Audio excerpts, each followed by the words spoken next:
और ये स्टोरी है तेलंगाना की, दक्षिण का वो राज्य जिसे भारतीय जनता पार्टी अपना गेटवे टू साउथ बनाना चाहती है। हम सब जानते हैं कि दक्षिण भारत में अपनी पैठ बनाने के लिए भारतीय जनता पार्टी के लिए सबसे मुफीद रास्ता था कर्नाटक का, और वहां पर बड़े पैमाने पर सफलता भी मिली। लेकिन अब तेलंगाना का जो पूरा खेल है ये बड़ा रोचक हो गया साहब। यहां पर 3 ध्रुवी में चुनाव चल रहा है। एक तरफ है कांग्रेस, दूसरी तरफ है बीआरएस जो दिन प्रतिदिन बस अपने बिखराव को देख रही है, और तीसरी तरफ है भारतीय जनता पार्टी। यहां पर राजनीति कहीं भी जा सकती है। 17 सीटें हैं लोकसभा की तेलंगाना की, लेकिन यहां पर इस बार नाक की लड़ाई है, क्योंकि भारतीय जनता पार्टी, कांग्रेस और बीआरएस के बीच में त्रिकोणीय मुकाबला है। हमने आपको अभी बताया कि कर्नाटक में तो भारतीय जनता पार्टी की पैठ पहले से है। अभी 14 सीटों पर मतदान 7 मई को होने वाला है कर्नाटक में, और उसके साथ ही कर्नाटक के मतदान का प्रक्रिया खत्म हो जाएगी। लेकिन अभी तेलंगाना का चुनाव गर्मा गर्म बना हुआ है। यहां पर भारतीय जनता पार्टी पूरे तरीके से अपने प्रचार और प्रसार को लेकर सामने है। कई मजबूत उम्मीदवारों को सामने रखा गया है, स्थानीय इकाई को मजबूत किया गया है, और उसके साथ साथ भारतीय जनता पार्टी ये मान रही है कि कम से कम 5 या ज्यादा सीटें भारतीय जनता पार्टी यहां जीतेगी ही। ऐसा भारतीय जनता पार्टी का दावा है। हालांकि उनका लक्ष्य कहीं बड़ा है, लेकिन फिर भी कम से कम 5 सीटों पर वो अपने बात को मजबूती से रख रहे हैं। दूसरी तरफ कांग्रेस का हाल यहां पर बेहाल था 2019 में। कांग्रेस के लिए इस बार जैसे कहते हैं ना कि भगवान की तरफ से वरदान, वो है विधानसभा का चुनाव। कांग्रेस ने विधानसभा का चुनाव जीता, और रेड्डी साहब अभी मुख्यमंत्री हैं कांग्रेस के नेता। उन्होंने जो फायर ब्रांड चुनाव लड़ा, उसकी वजह से कांग्रेस को एक अस्तित्व वहां पर मिला है। लेकिन यह फायर ब्रांड चुनाव कैसे कांग्रेस ने लड़ा? ये इसलिए क्योंकि बीआरएस को लेकर लोगों में जबरदस्त निराशा तेलंगाना में थी। बीआरएस का वोट बैंक बिखर रहा है। उसकी जो डोल पॉलिटिक्स थी वो पूरी तरीके से नकारात्मक साबित हुई, और बीआरएस के प्रमुख टीआरएस को भी बहुत झटके झेलने पड़ रहे हैं। इसके साथ साथ आपकी कविता को भी नहीं भूल सकते। उनका जिक्र भी दिल्ली के शराब घोटाले के साथ हो रहा है, जो कि टीआरएस की बेटी हैं। तो कुल मिलाकर बीआरएस की स्थिति यहां काफी ज्यादा खराब होती दिखाई दे रही है। और जो विधानसभा है उसकी 119 सीटों में से 64 सीटें भारतीय जनता पार्टी के मुकाबले कांग्रेस ने यहां पर जीती थी। भारतीय जनता पार्टी ने यहां पर किसको अपना मुकाम दिया है, किसको अपने कमान सौंपी है? केंद्र में मंत्री रहे जी कृष्ण रेड्डी, और विधानसभा चुनाव से पहले उन्होंने न सिर्फ पार्टी की कमान संभाली, बल्कि पूरे तरीके से मुस्तैदी से वहां पर लगे हुए हैं। और बीआरएस, जैसा कि हमने आपसे कहा, अस्तित्व की लड़ाई पर मौजूद हैं। कई ऐसे नेता हैं जो कि बीआरएस का साथ छोड़ चुके हैं। इसमें हमने अभी आपके सामने बताया कि कैसे केसीआर की बेटी के कविता के नाम पर भी कहीं कोई जिक्र नहीं होता दिखाई दे रहा। अभी भी वो जेल में ही है, उनकी जमानत याचिका अभी तक स्वीकार नहीं की गई है। इसके साथ साथ बीआरएस के ऊपर कई तरह के दबाव बने हुए हैं। ईडी के मामले वहां पर चल रहे हैं, जनाधार खिसकता दिखाई दे रहा है, और इस खिसकते हुए जनाधार पर अब नजर किसकी है? भारतीय जनता पार्टी और कांग्रेस की।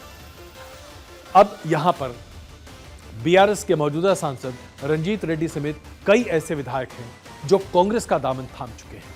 ऐसे कई लोग हैं जो कि भारतीय जनता पार्टी का दामन भी थाम रहे हैं। कांग्रेस का दावा है कि अभी तक 20 और विधायक ऐसे हैं जो बीआरएस को छोड़कर कांग्रेस में शामिल होने की पूरी तैयारी कर रहे हैं। लोकसभा के चुनाव के बाद ये विधायक कांग्रेस की शरण में आ जाएंगे, क्योंकि कांग्रेस आज काफी मजबूत स्थिति में दिखाई दे रही है। जो 2023 का विधानसभा का चुनाव हुआ था, उसमें बीआरएस का वोट बैंक 10% कम पड़ गया था, और इसका पूरा फायदा बड़े पैमाने पर कांग्रेस को हुआ। भारतीय जनता पार्टी ने अपने आप को कहां पोजीशन किया है? जितने भी अर्बन एरियाज हैं, हैदराबाद इंक्लूडेड, हैदराबाद सिकंदराबाद इंक्लूडेड, इन सभी एरियाज में भारतीय जनता पार्टी अपने आप को बेहतर पोजीशन में पा रही है। और जितने रूरल वोट बैंक हैं, वहां पर कांग्रेस अपने आप को बेहतर स्थिति में पा रही है। इस आधार पर देखें तो आज ये बात स्पष्ट हो जाती कि वोट शेयर का पूरा खेल कहां और कैसे है। अगर आप विधानसभा चुनाव की बात करें तो भारतीय जनता पार्टी को 8 सीटें मिली थी, और इस बार के विधानसभा में भारतीय जनता पार्टी का वोट शेयर 13.9% हुआ था, जो कि पिछले बार के मुकाबले काफी बेहतर था, लगभग दुगना हो गया था। और यहां पर एक और पार्टी है साहब, MIM, असदुद्दीन ओवैसी साहब की, जो कि हैदराबाद और उसके आसपास के इलाके में काफी पॉपुलर है। हैदराबाद के इस पूरे इलाके में जो वोट परसेंटेज है वो MIM का लगातार गिरता चला जा रहा है।